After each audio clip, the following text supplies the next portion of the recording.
En el año 2018, una república poco conocida situada en lo profundo de Asia Central ideó lo que parecía ser una estrategia brillante para detener el éxodo masivo de trabajadores calificados y educados, un desafío que afecta a muchas naciones en desarrollo alrededor del mundo. Su solución fue sencilla. Simplemente dejó de permitir que la gente saliera del país, transformando efectivamente toda la nación en una prisión virtual del doble del tamaño del Reino Unido.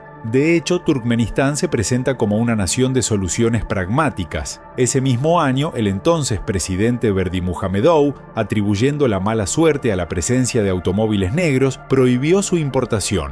Pronto, los ciudadanos de todo el país comenzaron a despertar y descubrir que sus vehículos habían desaparecido durante la noche, remolcados por las autoridades. Para recuperarlos, los propietarios se veían obligados a pagar por una nueva pintura, a menudo a precios inalcanzables. No pasó mucho tiempo antes de que este mandato inusual se ampliara para incluir a todos los autos de colores. Por lo tanto, si alguna vez te encuentras examinando imágenes satelitales de Turkmenistán, verás un mar monocromático de vehículos blancos que, curiosamente, es el color favorito del expresidente.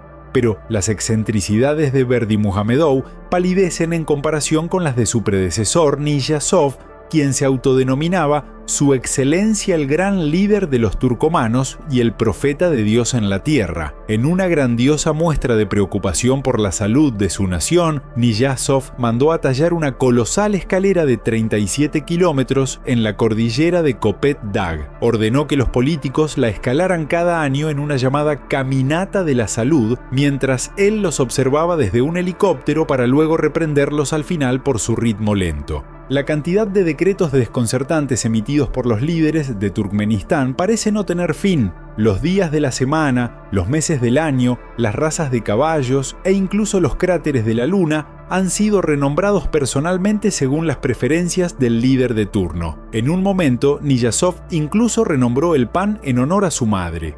Otro incidente extraño lo vio aconsejar a los ciudadanos que masticaran huesos para mejorar la salud dental, argumentando que los perros no necesitan dentistas. Sin embargo, los perros se han vuelto escasos en la capital, debido a que fueron prohibidos por su olor desagradable. Esta prohibición es solo una de muchas en una serie implacable de esfuerzos durante las últimas 3 décadas para transformar la ciudad capital en una visión inmaculada, prístina y grandiosa del paraíso personal de un dictador.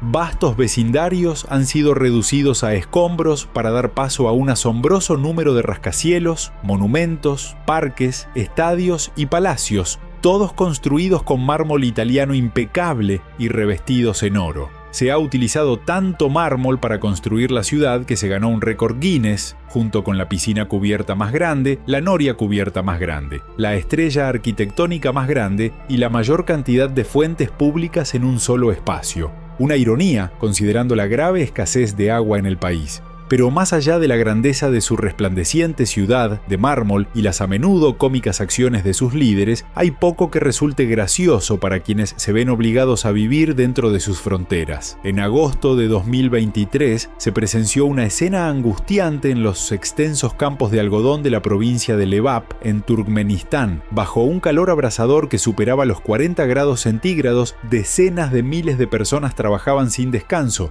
recogiendo a mano la cosecha anual de algodón. Aunque ver trabajadores en campos de algodón no es inusual por sí mismo, la composición de esta fuerza laboral sí lo era. En lugar de trabajadores agrícolas temporales, este vasto mar humano estaba compuesto por maestros, médicos, abogados, auxiliares de vuelo, empleados estatales e incluso niños escolares, ninguno de los cuales estaba allí por voluntad propia ni era remunerado. Por decreto presidencial, tanto agencias estatales como empresas privadas forzaban a la mitad de su personal a recoger algodón durante la semana y exigían participación completa los fines de semana, bajo la amenaza de humillación pública y pérdida del empleo. Una perspectiva desalentadora en un país con una tasa de desempleo que alcanza el 70%. Los trabajadores cumplían a regañadientes mientras luchaban por alcanzar la cuota diaria de 55 libras de algodón.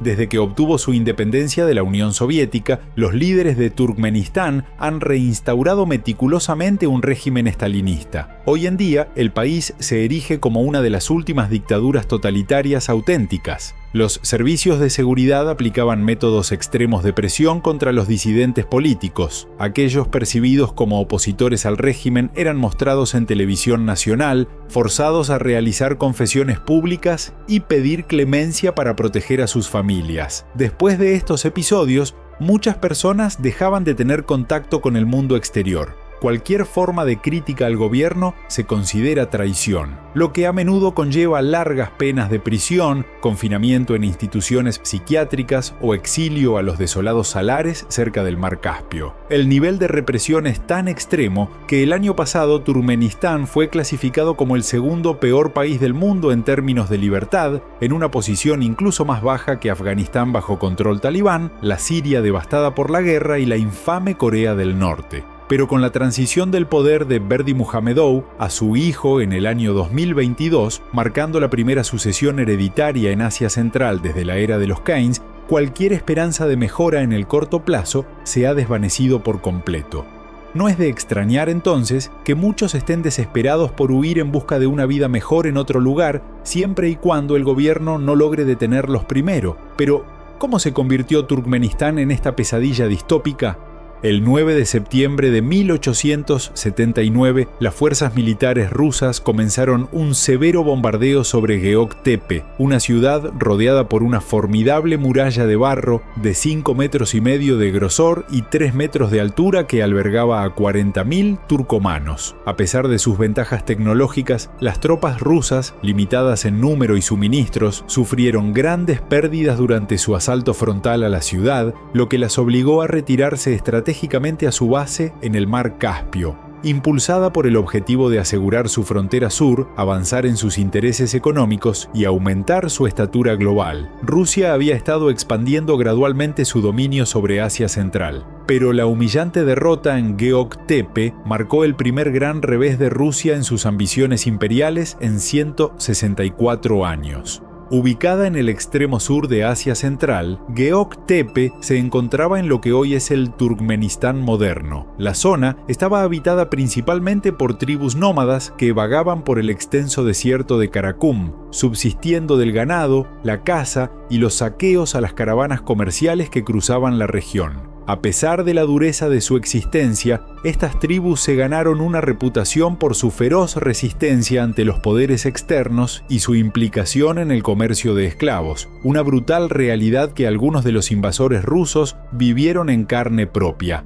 Reconociendo la importancia estratégica de Geoktepе para conquistar el resto de la región, Rusia lanzó un segundo ataque, esta vez más calculado, 2 años después de su derrota inicial. El 12 de enero de 1881 detonaron un túnel cargado con miles de kilogramos de explosivos bajo la muralla de la ciudad. Esto creó una brecha de 40 metros de ancho en las defensas de la ciudad, lo que permitió que las fuerzas rusas irrumpieran en su interior. Tras una masacre despiadada de los residentes de la ciudad, el resto de Asia Central pronto cayó bajo el yugo del zar. Durante las siguientes 4 décadas, Rusia hizo poco esfuerzo por asimilar la región ni a sus habitantes dentro del imperio. Aunque se construyeron ferrocarriles y surgieron nuevas ciudades como Ashgabat, impulsadas por una afluencia de migrantes rusos, el terreno predominantemente desértico, que constituye el 90% de la geografía, obstaculizó cualquier desarrollo real. En vísperas de la Primera Guerra Mundial, el sector industrial seguía siendo modesto, compuesto por unas pocas desmotadoras de algodón, instalaciones para el procesamiento de cuero y una sola planta de fabricación de motores de vapor.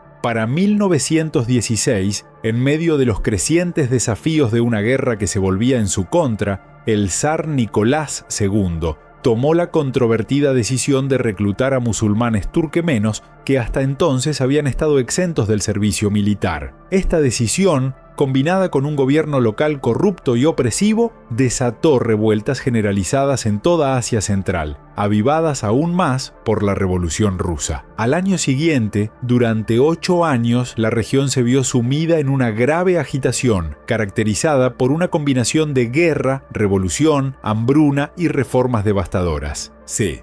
Finalmente, la Unión Soviética emergió de las cenizas del Imperio ruso, arrastrando por la fuerza a Asia Central en su transformación socialista. Para 1924, los últimos grandes focos de resistencia habían sido aplastados y Asia Central fue reorganizada en entidades políticas etnonacionales distintas. Entre ellas, se estableció formalmente la República Socialista Soviética de Turkmenistán, en consonancia con los cambios radicales que estaban ocurriendo en toda la Unión. El Estado confiscó todas las tierras e integró por la fuerza a la población nómada en granjas estatales y colectivas. Al mismo tiempo, el gobierno introdujo un idioma turcomano, escrito estandarizado, y estableció numerosas editoriales y escuelas. Estas iniciativas fueron diseñadas para aumentar los niveles de alfabetización, reducir los conflictos intertribales y alinear a la población con los ideales soviéticos. Estas medidas, junto con la violenta represión de la disidencia política, transformaron a Turkmenistán en una república dócil, aislada y en gran medida pasada por alto dentro de la esfera soviética. A pesar de ello, varios desarrollos clave influyeron profundamente en su carácter en evolución. El primero de ellos ocurrió durante la Segunda Guerra Mundial, cuando los ejércitos alemanes capturaron importantes partes del corazón industrial de la Unión Soviética. Muchas industrias fueron trasladadas a ubicaciones más seguras, incluida Asia Central. Turkmenistán recibió 2 plantas de procesamiento de petróleo procedentes de Azerbaiyán, una planta de procesamiento de metales del sur de Rusia y aproximadamente 2 docenas de fábricas textiles. Sin embargo, debido a la infraestructura limitada y a un sector energético poco desarrollado, estos avances fueron relativamente modestos en comparación con otras repúblicas. Después de la guerra, Turkmenistán siguió siendo una región poco industrializada debido a una política de regionalización. Esta política asignó funciones económicas específicas a cada república, basadas en sus recursos únicos, ventajas geográficas y capacidades laborales, todo con el objetivo de mejorar el rendimiento económico colectivo de la Unión Soviética. Pero lo más importante es que dicha política buscaba deliberadamente hacer que cada república dependiera económicamente del resto de la Unión, reforzando así el control centralizado. Si bien las duras condiciones naturales de Turkmenistán eran generalmente desfavorables para muchos tipos de actividades económicas, eran especialmente adecuadas para el cultivo de algodón, una mercancía en la que los soviéticos estaban decididos a lograr la autosuficiencia. No obstante, la falta de agua significativa parecía hacer inalcanzable el sueño de convertir a Turkmenistán en una potencia algodonera. Eso cambió cuando los planificadores soviéticos diseñaron lo que se convertiría en uno de los canales más grandes de la historia. La construcción del canal de Karakum comenzó en 1954 y para 1967 desviaba anualmente 3,2 millas cúbicas de agua desde el río Amudaria casi hasta el mar Caspio, lo que permitió triplicar las tierras cultivables de la República y aumentar significativamente su producción de algodón. La magnitud de las cosechas llevó a depender de prácticas laborales extensivas, incluyendo la participación de menores en tareas agrícolas debido a la limitada disponibilidad de mano de obra. Para 1988 se registraban ausencias escolares de hasta 68 días al año para colaborar en la recolección del algodón.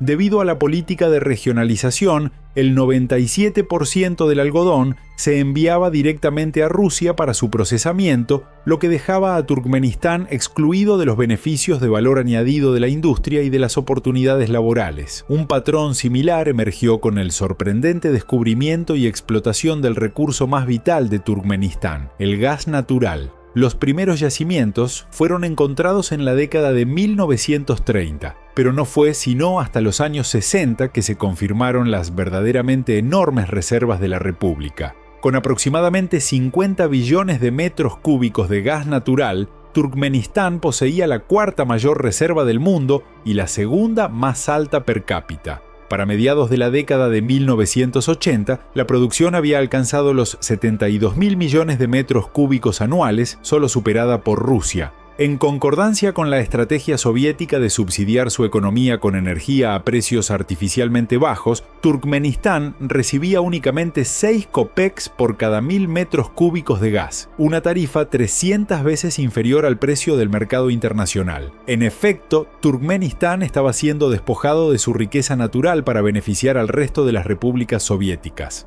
Como resultado, para finales de los años 80, el ingreso per cápita de Turkmenistán representaba solo el 70% del promedio soviético y la mayoría de la población vivía por debajo del umbral oficial de pobreza. Aunque los indicadores sociales habían mejorado respecto a la era presoviética, con logros notables como alcanzar el alfabetismo total, la república aún sufría de baja esperanza de vida y la tasa de mortalidad infantil más alta de la Unión. Aún más complicado era el hecho de que el liderazgo tenía la tendencia de inflar estas cifras para mejorar su estatus dentro del Partido Comunista. Esta práctica deshonesta llevó a la destitución del primer secretario de Turkmenistán y al ascenso de Saparmurat Niyazov durante una campaña anticorrupción en 1985. Nacido en 1940 en una pequeña aldea cerca de Aşgabat, Niyazov quedó huérfano tras la Segunda Guerra Mundial, afirmando que su padre había muerto en combate y que un devastador terremoto se llevó a su madre y 2 hermanos. 6 años más tarde, criado por un pariente lejano, Niyazov se destacó académicamente, estudió ingeniería eléctrica y se unió al Partido Comunista en 1962. Ascendió rápidamente en sus filas, apoyado por su afiliación con la tribu Teke, dominante en la república. Al convertirse en primer secretario de Turkmenistán, transformó el Partido Comunista Turcomano en una de las facciones más rígidas y conservadoras dentro de la Unión Soviética. Frente a la escasez generalizada, el estancamiento económico y las reformas sociales que provocaban disturbios en otras repúblicas, Niyazov ganó notoriedad por su represión despiadada de cualquier levantamiento. A pesar de estas condiciones, la resistencia dentro de Turkmenistán fue sorprendentemente escasa, en parte debido al carácter predominantemente rural y agrícola de su población, moldeado por décadas de influencia soviética. Un conservadurismo profundamente arraigado fomentó una cultura de sumisión ante la autoridad. Además, la falta de una historia como nación independiente antes de su incorporación al Imperio ruso significaba que había pocos impulsos nacionalistas para alimentar la disidencia, sumado al temor de un colapso económico. Estos factores unieron a la población y al liderazgo en su apoyo para mantener la unión y su lugar dentro de ella. Por lo tanto, a principios de los años 90, Turkmenistán permanecía en gran medida aislado de las reformas políticas y económicas que afectaban a otras repúblicas. Sin embargo, a medida que la Unión Soviética comenzó a desmoronarse en 1991, Turkmenistán fue empujado con reticencia hacia la independencia, declarando oficialmente su soberanía el 27 de octubre de 1991. En ese mismo día, Turkmenistán celebró su primera elección presidencial, donde Niyazov obtuvo el 98,3% de los votos, un resultado poco sorprendente, dado que era el único candidato. 2 meses después, el Partido Comunista de Turkmenistán se disolvió formalmente, aunque esta medida fue meramente simbólica. El partido simplemente se renombró como el Partido Democrático de Turkmenistán, sin cambios reales. Como presidente de la nación recientemente independiente, Niyazov mantuvo los mecanismos de control de la era soviética, mientras que la mayoría de las otras repúblicas exsoviéticas adoptaban reformas importantes. Bajo su liderazgo, la economía permaneció completamente bajo supervisión estatal, con controles exhaustivos sobre los precios, salarios, tipos de cambio y comercio internacional. En mayo de 1992, bajo la dirección de Niyazov, Turkmenistán adoptó una nueva constitución que, supuestamente, establecía una república presidencial con pesos y contrapesos y garantizaba las libertades de religión, expresión y propiedad. En la práctica, sin embargo, consolidaba la autoridad absoluta de Niyazov sobre todos los aspectos de la sociedad turcomana, aprovechando su monopolio sobre los medios de comunicación y la prensa. Estos fueron transformados en el portavoz oficial del Turkmenbashi, término que significa el gran líder de los turcomanos, y que Niyazov adoptó como su nuevo título. A medida que ciudades, monumentos geográficos e infraestructuras fueron renombradas en honor al Turkmenbashi, comenzó a tomar forma un amplio culto a la personalidad. Al ser confrontado con comparaciones a Stalin, Niyazov respondió: pero Stalin alcanzó su culto a la personalidad mediante medidas represivas, mientras que yo logré mi popularidad sin conflictos. Los partidos políticos alternativos fueron disueltos tan pronto como alcanzaban el umbral de miembros requerido. Las voces críticas fueron silenciadas mediante acciones de las autoridades y las fuentes de información externas se restringieron o limitaron severamente, contribuyendo al aislamiento informativo de la población. Niyazov justificaba estas acciones argumentando que la estabilidad económica debía preceder a la diversidad política para evitar caer en la anarquía. Afirmaba que, bajo una década de su liderazgo, Turkmenistán evitaría ese destino y entraría en una edad de oro económica. Su plan era sencillo.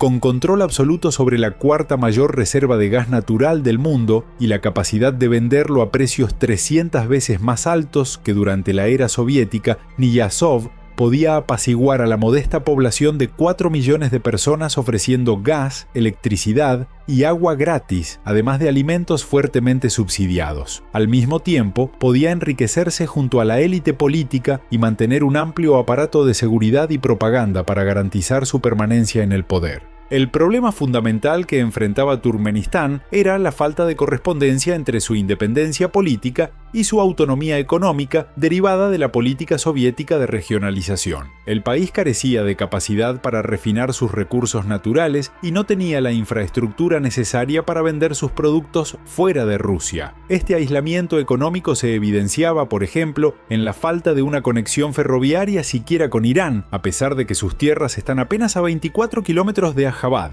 Como resultado, el gas y el algodón turcomanos solo podían transportarse, venderse y procesarse a través de Rusia. En este contexto, Rusia explotaba la dependencia de Turkmenistán comprando estas materias primas a precios muy por debajo del mercado internacional y pagando en moneda fuerte solo la mitad de ese valor ya reducido. El resto se pagaba frecuentemente en bienes, como grano, o incluso no se pagaba en absoluto. Para aumentar aún más su margen de beneficio, Gazprom, la empresa estatal rusa de energía y el comprador exclusivo del gas turcomano, limitaba estratégicamente sus compras a 11.000 millones de metros cúbicos al año, apenas una octava parte de los niveles de producción anteriores a la independencia de Turkmenistán.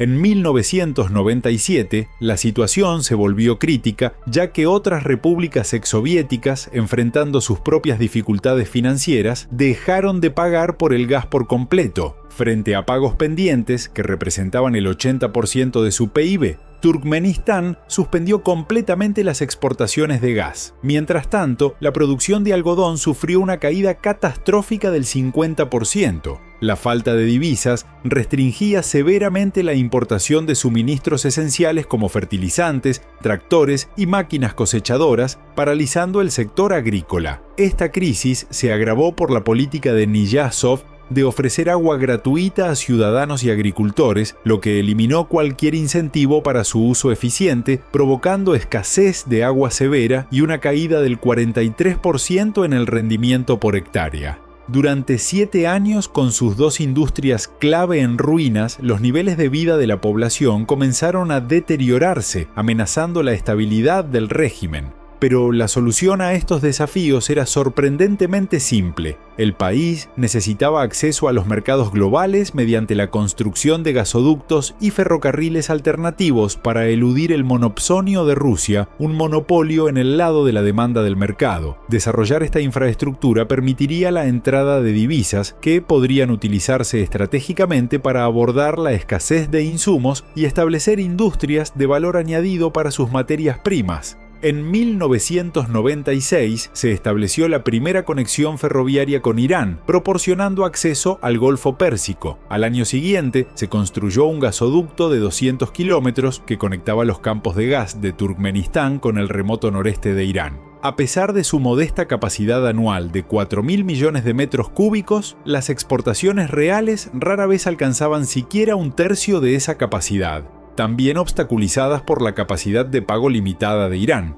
Basándose en estos avances iniciales, surgió una propuesta más ambiciosa, un gasoducto destinado a transportar 33.000 millones de metros cúbicos de gas a lo largo de más de 1.600 kilómetros hasta Pakistán e India, pero la ruta debía atravesar El Afganistán controlado por los talibanes finalmente hizo inviable el proyecto. Una propuesta más prometedora fue el gasoducto Transcaspio, ideado para transportar gas por debajo del mar Caspio a través de Azerbaiyán y Georgia hasta Turquía, y de allí a Europa Occidental. Sin embargo, disputas marítimas con Azerbaiyán estancaron las negociaciones sobre tarifas de tránsito y problemas de financiación postergaron el proyecto indefinidamente. A pesar de estos contratiempos, las conversaciones condujeron a importantes resultados diplomáticos, incluyendo una reunión entre Niyazov y el presidente estadounidense Bill Clinton. Dichas reuniones se centraron en acuerdos energéticos y estrategias para acceder a mercados globales sin depender de rutas a través de Irán o Rusia. Aunque estos planes también fracasaron, fueron suficientes para obligar a Rusia a firmar un acuerdo gasífero mucho más favorable con Turkmenistán, impulsado por el temor a perder su influencia sobre el país y la región en general.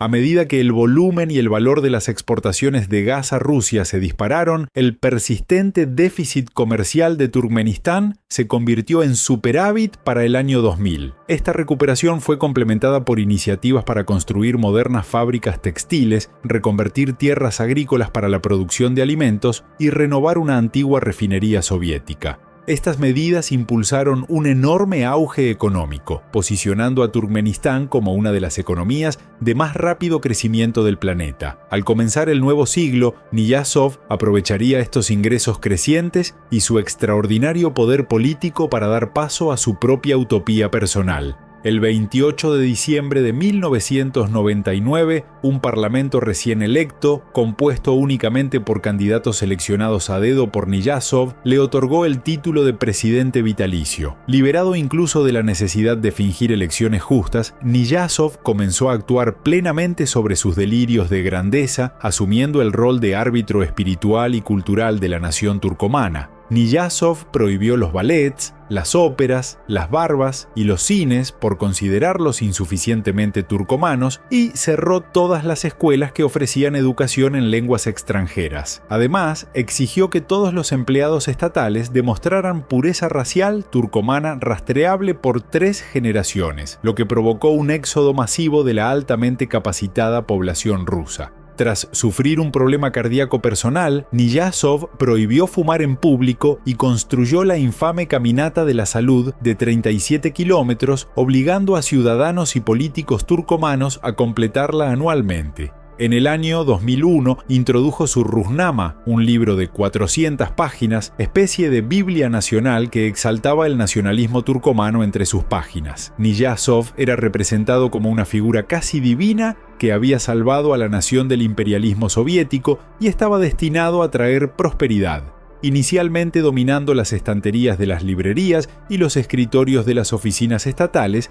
la Ruhnama pronto se convirtió en requisito obligatorio en mezquitas e iglesias, colocada junto a cada Corán y Biblia. Sus enseñanzas se integraron al sistema educativo nacional, convirtiéndose no solo en lectura obligatoria, sino en el componente central del currículo. Los prisioneros debían jurar sobre ella para ser liberados, los médicos tenían que jurarle lealtad, y conductores, maestros y funcionarios públicos debían aprobar exámenes sobre su contenido. Quienes eran sorprendidos criticando el libro, incluso en privado, podían enfrentar hasta 5 años de prisión. A medida que las afirmaciones de Niyazov sobre la Ruhnama se volvieron más absurdas, declaró que leer el libro 3 veces garantizaba la entrada al cielo. Luego, en un gesto simbólico de su supuesto significado universal, una copia de la Ruhnama fue lanzada al espacio con el propósito declarado de conquistar el cosmos. En la radio, la televisión y los periódicos,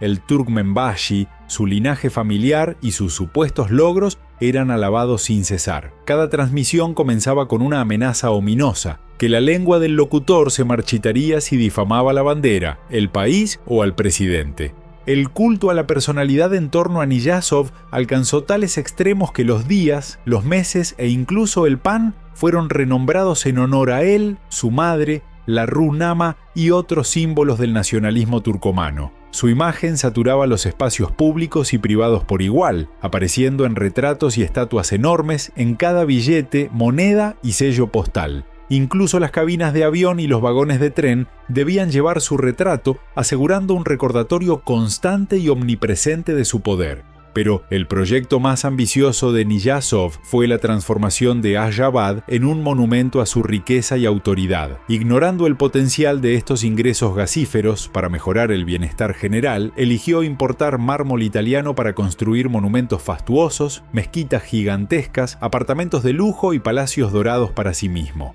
Además, se despilfarraron miles de millones en proyectos aparentemente caprichosos, como un gigantesco lago artificial en medio del desierto que se evaporó rápidamente, fuentes extravagantes, zoológicos con animales árticos y un arco de 200 metros de altura coronado con una estatua dorada de él mismo que giraba siguiendo al sol.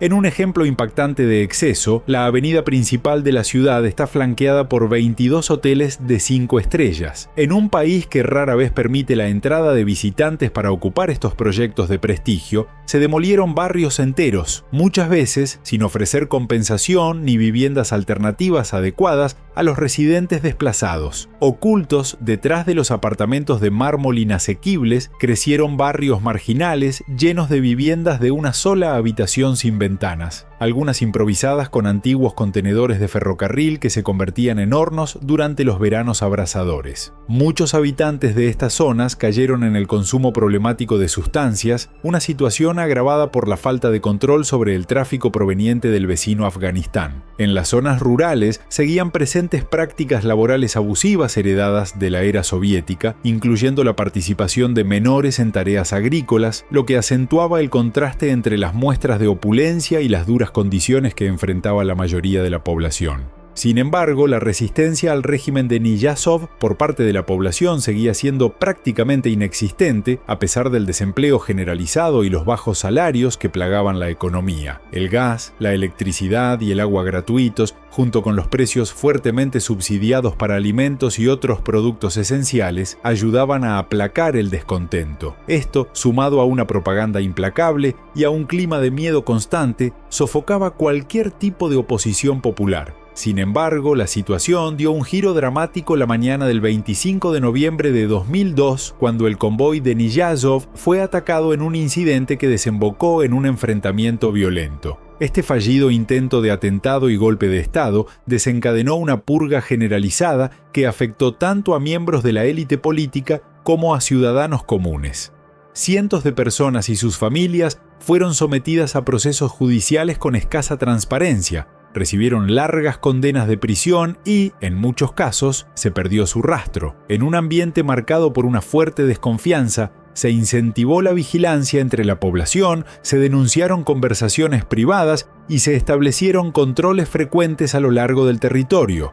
Como medida permanente, se prohibieron las radios en los automóviles para reducir el ruido de fondo durante la vigilancia y todas las reuniones públicas, incluidas bodas y funerales, necesitaban ahora aprobación gubernamental. Se impusieron además nuevas restricciones a la capacidad de los ciudadanos para salir del país, prohibiendo, por ejemplo, que las mujeres menores de 35 años viajaran al extranjero a menos que tuvieran 2 hijos, presentado como un deber de perpetuar la raza turcomana. Con su fallecimiento en 2006, Niyazov dejó tras de sí un sistema de gobierno ampliamente criticado por su carácter autoritario. La ciudadanía contaba con libertades muy limitadas. El ingreso mensual promedio era de apenas $60. Los pocos legados positivos de la era soviética, como la salud pública y la educación, prácticamente se habían desmantelado en todo el país. Todos los hospitales, jardines infantiles y bibliotecas fuera de la capital fueron cerrados. Miles de trabajadores sanitarios fueron reemplazados por personal militar sin formación. Los años obligatorios de escolarización se redujeron y cientos de miles de personas vieron sus pensiones canceladas o drásticamente recortadas. Estas medidas sumieron aún más a la población en la pobreza. Los informes indicaban que una parte significativa de los ingresos anuales del gas de Turkmenistán, estimados en casi 2.000 millones de dólares, estaban siendo desviados a cuentas bancarias personales en el extranjero propiedad del presidente. A pesar de todo ello, Niyazov dejó un vacío de poder considerable y potencialmente explosivo. Al no haber nombrado a un sucesor para su culto de personalidad totalizador, existía un cierto optimismo cauteloso tras su fallecimiento. No era tanto por confianza en quien viniera después, sino por la firme convicción de que difícilmente las circunstancias podían empeorar. El 21 de diciembre de 2006, Gurbanguly Berdimuhamedov fue nombrado presidente interino, una decisión que sorprendió a todos. Según la Constitución, ese rol debía haber sido ocupado por Ovesgeldi Atayev, el presidente del Consejo del Pueblo. Sin embargo, Atayev fue rápidamente descalificado tras una investigación criminal repentina y sospechosa que acabó con su encarcelamiento. Berdimuhamedov, quien anteriormente había sido el dentista personal de Niyazov, había ascendido en la jerarquía política hasta convertirse en vicepresidente del gabinete de ministros, donde participó en el desmantelamiento del sistema de salud pública gratuita. Aunque circulaban rumores de que Berdimuhamedov podría ser hijo ilegítimo de Niyazov, lo más probable es que fuera elegido por la élite como un candidato seguro que pudiera mantener el statu quo y asegurar una transición de poder sin sobresaltos. En el año 2007, Berdimuhamedov fue elegido presidente en unas elecciones ampliamente consideradas fraudulentas, violando las normas constitucionales que prohibían al presidente interino postularse. Heredando el mismo poder absoluto que su predecesor, Berdimuhamedov rápidamente comenzó a revertir muchos de los decretos más extremos de Niyazov, dando paso a lo que denominó la era del nuevo renacimiento. Restableció las pensiones, los beneficios por enfermedad y maternidad y levantó las prohibiciones sobre la ópera, el cine y el ballet. También reabrió hospitales en las provincias y restauró el número original de años obligatorios de escolarización. Además, revirtió muchas de las controvertidas renombraciones impuestas por Niyazov, incluidas las de los días y meses. El Runama fue retirado de la esfera pública y educativa y la mayoría de los retratos y estatuas de Niyazov fueron eliminados. Sin embargo, estos símbolos del líder anterior fueron gradualmente reemplazados por imágenes y escritos de Berdimuhamedov mientras comenzaba a cultivar su propio culto a la personalidad. Pero el desarrollo más importante de los primeros años de su mandato fue la construcción de un nuevo gasoducto en el año 2009, que abarcaba más de 8.000 millas. Este gasoducto atravesaba Uzbekistán y Kazajistán, llegando finalmente a China en el año 2015. Se completaron otros 2 gasoductos hacia China con una capacidad conjunta de 55.000 millones de metros cúbicos anuales, superando cualquier volumen que Rusia hubiera importado anteriormente. Esta nueva conexión con el mercado chino resultó crucial para Turkmenistán cuando en el año 2009 una combinación entre la explosión de un gasoducto ruso y una fuerte caída en la demanda europea debido a la crisis financiera llevó a Rusia a reducir significativamente tanto el volumen como el precio del gas turcomano que compraba. Esta reducción tensó rápidamente las relaciones, provocando un deterioro acelerado en la relación comercial entre ambos países. Para el año 2015, China estaba comprando el 95% de las exportaciones de gas de Turkmenistán. Desde el año 2007 hasta el 2014, el cambio de socios comerciales impulsó significativamente la economía turcomana, que creció a un ritmo asombroso del 19% anual. La economía se triplicó con creces y los ingresos anuales por exportaciones de gas alcanzaron los 10.000 millones de dólares. Estos ingresos, reforzados por financiamiento adicional de China, permitieron a Berdimuhamedov seguir los pasos de Niyazov, malgastar el dinero en proyectos de mármol de prestigio, desviar fondos hacia cuentas privadas y aplicar políticas extravagantes. Esto incluyó una prohibición de antenas parabólicas y aires acondicionados en la capital, ya que Berdimuhamedov los consideraba feos mientras encargaba la construcción de más monumentos, palacios personales y estatuas doradas que lo representaban a él, a sus caballos y a sus perros. También impulsó el desarrollo de la zona turística de Aguasa, en el mar Caspio, concebida como una versión turcomana de Las Vegas. Este ambicioso proyecto incluía casinos, centros turísticos, centros de convenciones, complejos deportivos y parques acuáticos, todos, por supuesto, construidos en mármol blanco. Además, supervisó la construcción de un nuevo aeropuerto de $2.300 millones con forma de halcón, diseñado para recibir a 14 millones de pasajeros al año.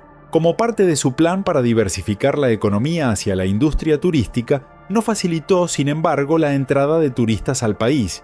Solo se permite la entrada de 10.000 personas al año, la mayoría de las cuales son expertos en petróleo y gas. En el año 2012, alegando inaugurar la era del poder y la felicidad, fue reelegido con un inverosímil 97% de los votos. Pero la excesiva dependencia de Turkmenistán de los ingresos del gas pronto dio paso a un periodo de escasez y estancamiento. La revolución del esquisto en Estados Unidos, junto con la estrategia de la OPEP de aumentar la producción de energía para defender su cuota de mercado, provocó un colapso en los precios del petróleo y el gas. Las exportaciones de Turkmenistán se desplomaron, eliminando una quinta parte de su economía. Un superávit presupuestario del 10% del PIB se convirtió rápidamente en un déficit del 3%, restringiendo severamente la capacidad del gobierno para importar bienes esenciales. Esta drástica recesión económica provocó escasez generalizada de productos básicos como harina, aceite de cocina y azúcar,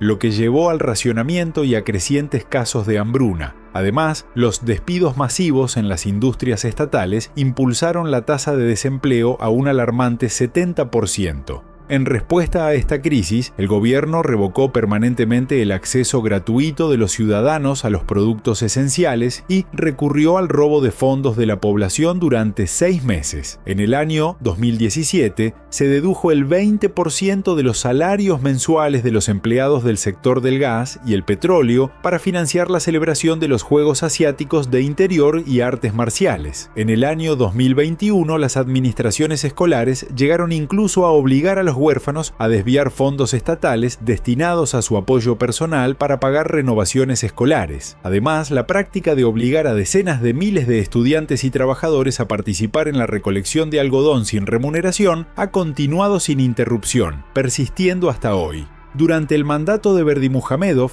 no hubo avances notables en libertades políticas ni sociales. El gobierno siguió reprimiendo o haciendo desaparecer por la fuerza a la disidencia política y se llevaron a cabo purgas regulares para eliminar amenazas percibidas dentro del partido. El acceso a la información externa se restringió aún más, se endurecieron las restricciones de viaje para frenar el éxodo de trabajadores calificados y la corrupción se volvió desenfrenada. Para el año 2018 se informó que funcionarios habían acumulado $23.000 millones en cuentas offshore.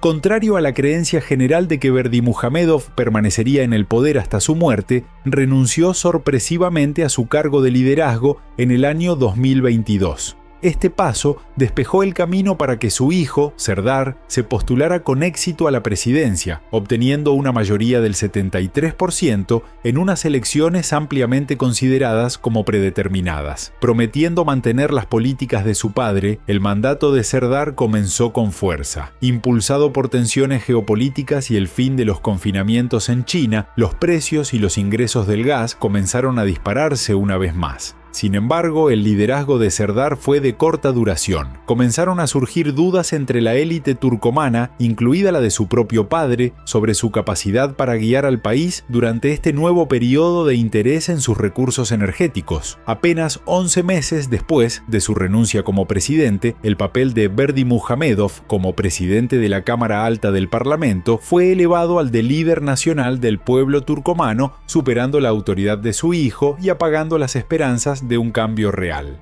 Desde sus primeros días como tierra de nómadas que vagaban por el desierto, pasando por su incorporación forzada al Imperio ruso y luego al soviético, hasta una era donde sus dictadores han tenido libertad total para entregarse a sus ilusiones de mármol y oro. Turkmenistán ha soportado una historia marcada por la dominación externa y la represión interna. Mientras continúe la demanda global de los vastos recursos hidrocarburíferos del país y el gobierno mantenga el control absoluto sobre su producción, las mejoras significativas en la vida de su pueblo parecen fuera de alcance. Este férreo control sobre la industria permite al régimen mantenerse cómodamente, utilizando los ingresos para financiar extensos aparatos de seguridad y propaganda que suprimen eficazmente cualquier oposición significativa. La ausencia de presión, ya sea dentro del gobierno, a nivel popular o desde la comunidad internacional, sugiere que la liberalización económica y política, crucial para mejorar las condiciones de vida de la población, probablemente no ocurra en un futuro cercano. Así, todo indica que Turkmenistán podría continuar siendo uno de los países con estructuras de gobierno altamente centralizadas, quizás incluso el último de su tipo en el mundo.